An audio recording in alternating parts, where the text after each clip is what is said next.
Members of the press, I think as you have heard from the changes that have been made to the proposals in the finance bill, which will be tabled this afternoon in the National Assembly, I think it's important to mention to members of the public, including the public-spirited Kenyans who had intended to occupy Parliament, that there is absolutely no debate today. It's just the tabling of the report.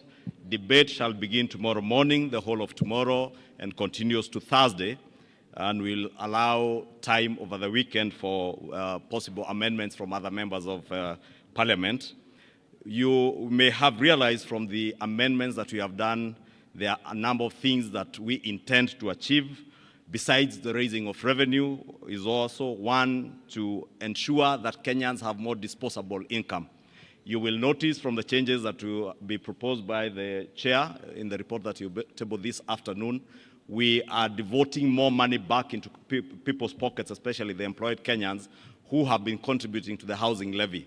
The housing levy has been proposed together with the Social Health Insurance Fund, the National Social Security Fund, and now the housing levy to be tax deductible. And that will ensure that what will be subjected to pay as you earn will be an amount less than what was there before. And therefore, more disposable income will be going to many employed Kenyans.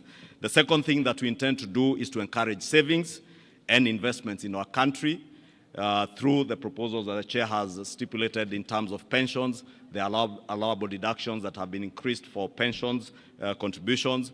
There's also an allowable deduction on post-retirement medical schemes to ensure that people start saving for their post-retirement, and those post-retirement savings or contributions into a medical scheme to cater for your medical care after retirement will be tax deductible and therefore tax-free.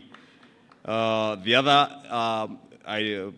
policy proposal in this finance bill is the protection of our local manufacturing industries and our farmers.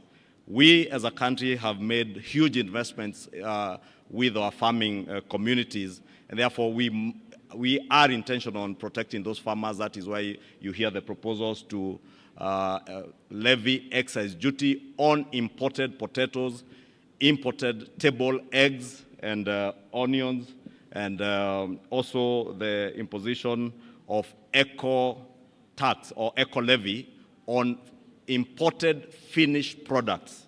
And I think, as the chair has emphasized, it is imported finished products, because when the chair and the finance committee listened to stakeholders, especially the Kenya Association of Manufacturers, a very good case was made for protection of the local manufacturing industry.